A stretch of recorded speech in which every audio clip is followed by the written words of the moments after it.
حضرت زبیر بن عدی بیان کرتے ہیں، ہم انس بن مالک رضی اللہ عنہ کے پاس آئے تو ہم نے حجاج کی طرف سے ہم پر ہونے والے ظلم کے متعلق ان سے شکایت کی تو انہوں نے فرمایا، صبر کرو، کیونکہ تم پر جو وقت بھی آ رہا ہے اس کے بعد آنے والا وقت اس سے بھی زیادہ برا ہوگا، حتیٰ کہ تم اپنے رب سے جا ملو۔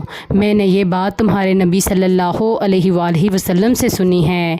مشکوٰۃ المصابیح، حدیث نمبر 5392۔ حضرت ابو ہریرہ رضی اللہ عنہ بیان کرتے ہیں، رسول اللہ صلی اللہ علیہ وآلہ وسلم نے فرمایا، اس ذات کی قسم جس کے ہاتھ میں میری جان ہے، دنیا ختم نہیں ہوگی حتیٰ کہ لوگوں پر ایک ایسا دن بھی آئے گا کہ قاتل کو معلوم نہیں ہوگا کہ اس نے کس وجہ سے قتل کیا، اور مقتول کو معلوم نہیں ہوگا کہ اسے کس وجہ سے قتل کیا گیا۔ عرض کیا گیا، یہ کس وجہ سے ہوگا؟ فرمایا، فتنے کی وجہ سے۔ قاتل اور مقتول دونوں جہنمی ہیں۔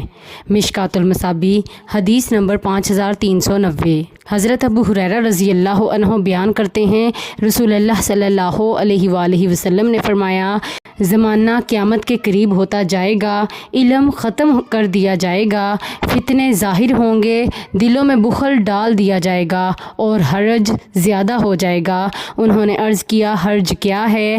آپ صلی اللہ علیہ وآلہ وسلم نے فرمایا، قتل۔ مشکوٰۃ المصابیح، حدیث نمبر 5389۔